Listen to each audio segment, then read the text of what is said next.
बिहार की राजनीति में आपने उथल पुथल के संकेत और चर्चाएं जरूर सुनी होगी।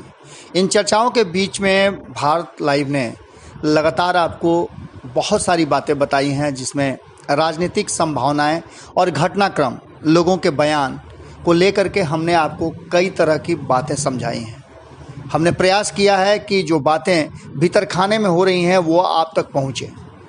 इन सारी बातों के बीच में आपने देखा होगा किस तरह से पंचनामा, उसके बाद से रातों रात, और अब हम आपके सामने सुबह सवेरे पहुंचे हुए हैं भोरे भोर में।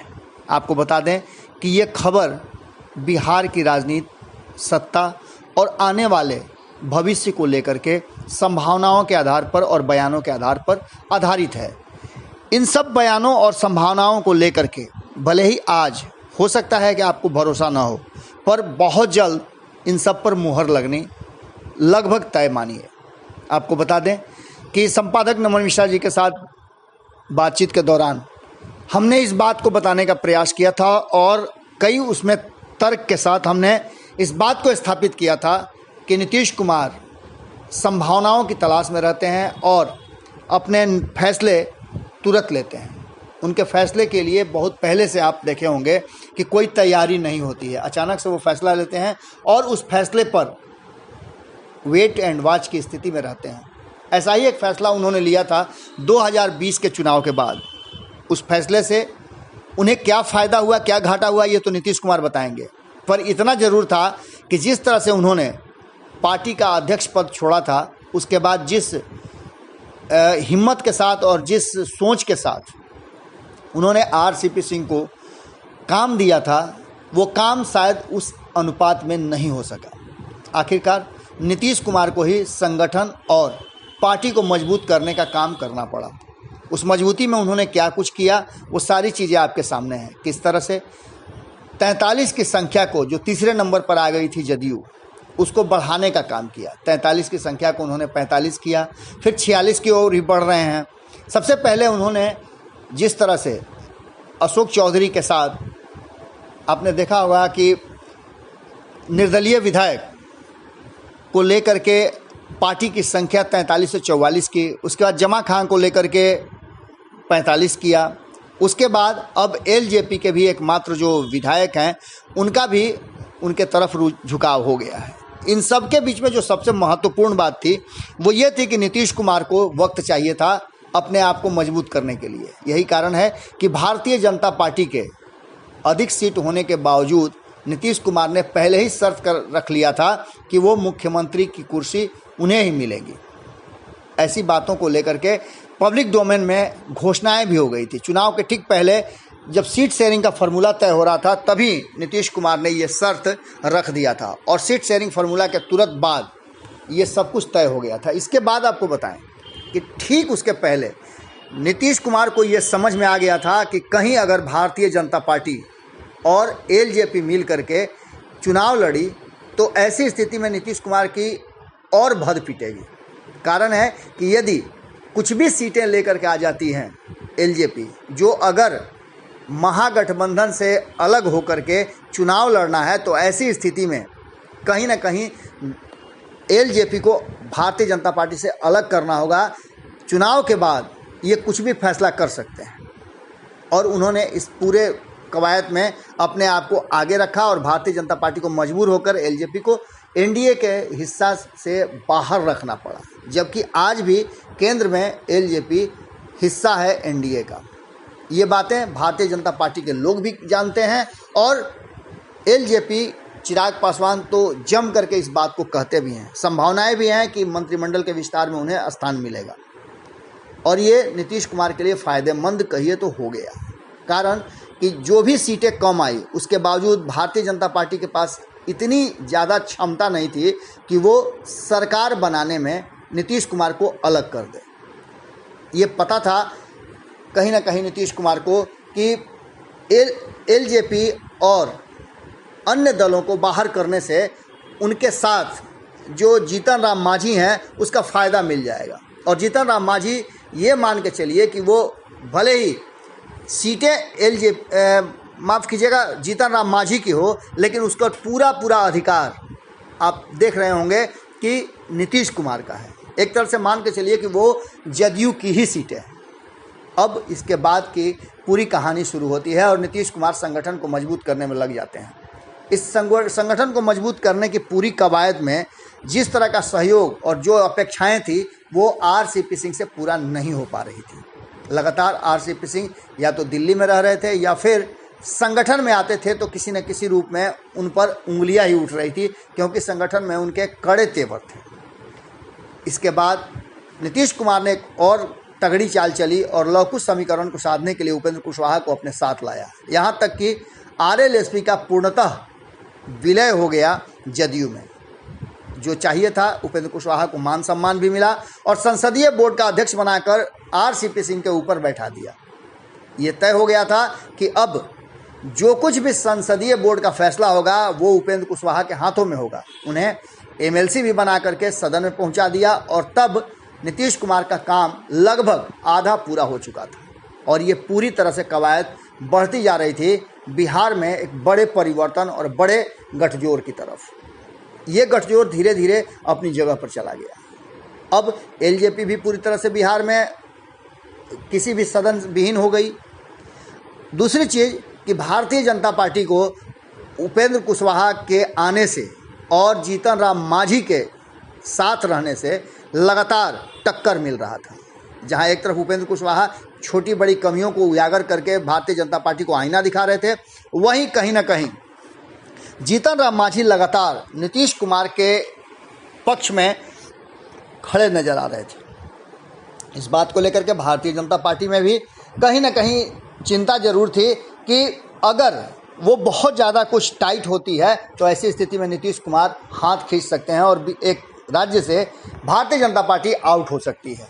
बंगाल के चुनाव के बाद ये मामला और बढ़ गया और नीतीश कुमार ने जो फैसले लिए थे उस फैसले पर उनकी और मजबूत पकड़ बनती चली गई। उनका भरोसा और बढ़ता चला गया और धीरे धीरे उन्होंने ये फैसला कर लिया कि वो किसी के साथ गठजोड़ नहीं करेंगे। हालांकि इस बीच में आपने चर्चाएं खूब सुनी होगी कि आरजेडी और जदयू मिल करके सरकार बनाएगी, लेकिन नीतीश कुमार की महत्वाकांक्षाएं बड़ी हैं। जब तक उन्हें कोई और बड़ा पद नहीं मिल जाता तब तक वो मुख्यमंत्री का पद नहीं छोड़ेंगे। 2015 से लेकर के उससे पहले की भी स्थिति आप देख लें तो जीतन राम मांझी को वो नहीं झेल पाए एक साल भी।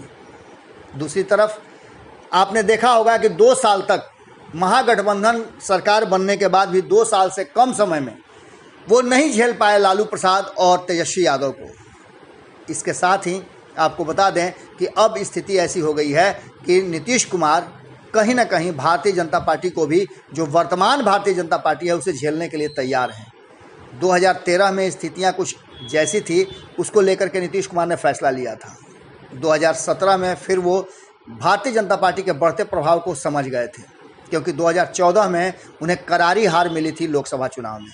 2019 में वो फिर से जीवित हुए और 16 सीटों के साथ वो भारतीय जनता पार्टी के सामने बड़ी मजबूती के साथ खड़े हो गए। इन सब के बीच में नीतीश कुमार ने फैसला कर लिया था, जिसकी चर्चाएं हम लगातार कर रहे हैं, कि वो अपने आप को एक बड़ी शक्ति के रूप में सामने रखना चाहते हैं। हमने खबरों के माध्यम से आपको बताया था कल ही चर्चा में कि कहीं ना कहीं लालू प्रसाद के अस्वस्थता के बाद नीतीश कुमार को ये भरोसा हो गया कि सक्रिय भूमिका लालू प्रसाद की नहीं रहेगी और ऐसी स्थिति में कहीं ना कहीं तेजस्वी यादव को 2020 के चुनाव में जिस तरह का परिवर्तन का लहर चल रहा था उसके बाद भी सत्ता तक नहीं पहुंचने दिया, ये कम बात नहीं है। अब नीतीश कुमार की रणनीति बदल गई है। नीतीश कुमार की बदली हुई रणनीति में नए गठबंधन की तरफ पूरी तरह बढ़ चुके हैं और इस गठबंधन को साथ लेकर चलने की जिम्मेवारी उपेंद्र कुशवाहा को मिलने वाली है। हमने खबरों में बताया कि आरसीपी सिंह की जगह उपेंद्र कुशवाहा को बड़ा कमान मिल सकता है और इस कमान में उन्हें एक नया गठबंधन बनाने का पूरा छूट दिया जा सकता है। उपेंद्र कुशवाहा लगातार ऐसी चीज़ों में माहिर माने जाते हैं और राजनीति के पुराने खिलाड़ी हैं, नीतीश कुमार के पुराने साथी भी हैं। ऐसी स्थिति में अब इस नए गठबंधन में 2 पार्टियां तो उनके साथ पिछले चुनाव में थी, जिसमें एक बीएसपी है और दूसरा एआईएमआईएम है। एआईएमआईएम के पास 5 सदस्य हैं। आज उनके 5 विधायकों के साथ यदि वो मिल जाते हैं तो ये संख्या 50 की हो जाती है। लेकिन फिर भी नीतीश कुमार उससे ज़्यादा कुछ नहीं कर पाएंगे। लेकिन एक चीज़ तो कर सकते हैं कि आने वाले चुनाव की तैयारियां वो कर सकते हैं, और चुनाव 2025 में नहीं बल्कि कभी भी करा सकते हैं। ऐसी स्थिति में अगर AIMIM उनके साथ मिल जाए तो AIMIM को भी फ़ायदा मिलेगा। हमने आंकड़ों के आधार पर आपको बताया था कि 15% का लगभग वोट हो जाता है नीतीश कुमार के पास, और 15% का वोट ही बीजेपी के पास है, और ठीक 15% का वोट कहीं ना कहीं अगर यादव समाज का देख लें तो लालू प्रसाद और तेजस्वी यादव के पास रहता है। इस परिस्थितियों में नीतीश कुमार उनके समकक्ष खड़े नजर आ रहे हैं। ऐसी स्थिति में जो खबरें हमारे पास आ रही हैं कि लगातार उपेंद्र कुशवाहा दिल्ली में बैठ करके कांग्रेस के साथ भी लगातार बात कर रहे हैं, और कांग्रेस भी इस बात के लिए तैयार है कि यदि चुनाव होता है तो वो नीतीश कुमार के साथ चुनाव लड़ने के लिए तैयार होगी। तब नीतीश कुमार के पास फैसला करने का बहुत समय होगा, और उनके पास 243 सीटें होंगी। इस 243 सीटों में जीतन राम मांझी, AIMIM और BSP के एकमात्र जमा खान जो उनके साथ चले गए हैं, तो मजबूरन BSP को भी उस खेमे में जाना पड़ सकता है, जिसकी फील्डिंग उपेंद्र कुशवाहा करेंगे। अब ऐसी स्थिति में कांग्रेस तैयार है, तो बचे वाम दल। वाम दलों के साथ भी नीतीश कुमार का बहुत ही भीतर बातचीत चल रही है। कन्हैया कुमार मिल चुके हैं उनसे, और इसके बाद आने वाले समय में, आज वर्तमान परिस्थिति में 19 सीटें हैं, तो नीतीश कुमार के जुड़ने के बाद कहीं ना कहीं ये पूरा जो मुस्लिम और लवकुश के साथ साथ EBC का जो वोट बैंक है, और इन सब में सबसे बड़ी बात यह है कि नीतीश कुमार को महिलाओं का कहीं ना कहीं आशीर्वाद प्राप्त है। आधी आबादी नीतीश कुमार को आज भी एक सुशासन के नेता के रूप में देखती है। इन सब बातों को लेकर के नीतीश कुमार का मजबूत गठबंधन होता नजर आ रहा है। इस गठबंधन को लीड करने की जो जिम्मेवारी है वो उपेंद्र कुशवाहा को मिली है, क्योंकि 2020 के चुनाव में जिस तरह से सबके दरकिनार करने के बाद उपेंद्र कुशवाहा ने 5 दलों का एक गठबंधन बनाया था और उसमें 6 सीटें लेकर के आए थे, तो ये कम बात नहीं थी। अगर उपेंद्र कुशवाहा उसी रॉ में चले और उन्हें नीतीश कुमार का साथ प्राप्त हो गया, लौकुश समीकरण गढ़ा गया, और AIMIM साथ में रह करके कहीं अल्पसंख्यक समाज को भी अपने साथ जोड़ लिया, महिलाएं तो हैं ही, तो ऐसी स्थिति में चुनाव की तरफ नीतीश कुमार बढ़ रहे हैं। एक बार फिर से अपनी पुरानी जो रंग था या पुराना जो जगह था उसे प्राप्त कर सकते हैं। अब देखने वाली बात होगी कि ये कितना जल्दी होता है, क्योंकि इस पर बड़ी तेज़ी से काम चल रहा है, और हमने आपको खबरों के माध्यम से बताया भी था कि बहुत जल्द कोई बड़ा डिसीजन नीतीश कुमार लेने जा रहे हैं, और उस डिसीजन में एक नए गठबंधन की पूरी सुगबुगाहट देखने को मिल रही है। आज के इस पूरे एपिसोड में हम यहीं विराम देते हैं। आपने अब तक हमारा साथ दिया है। पूरी खबर देखने के बाद आपसे आग्रह है कि खबर को शेयर ज़रूर कीजिएगा। चुनाव की आहट होने लगी है, और निश्चित रूप से इस पूरे कवायद में आपकी भूमिका बड़ी होने वाली है, क्योंकि इसका असर भी आप पर ही पड़ना है। जुड़े रहिए भारत लाइव के साथ। खबरों का सिलसिला लगातार जारी है। आपके लिए हम ऐसे ही भीतर खाने से निकाल करके खबरें लाते रहेंगे। नमस्कार। अगर ये वीडियो पसंद आई और वह बिहार के राजनीति और बिहारियत से सरोकार रखेनी तो सब्सक्राइब बटन दबा के चैनल के सब्सक्राइब कर ली। ओजे एगो घंटी बा, ओकरा बटन दबा देला से कुल सटीक और मारक खबर रुआ मुफ्त में मिल जाई। अगर रुआ पत्रकारिता के हमनी के नया प्रयोग में सहयोग कर चाहतानी तो ज्वाइन बटन दबा दी। पेटीएम नंबर नोट कर ली 9386816700। धन्यवाद।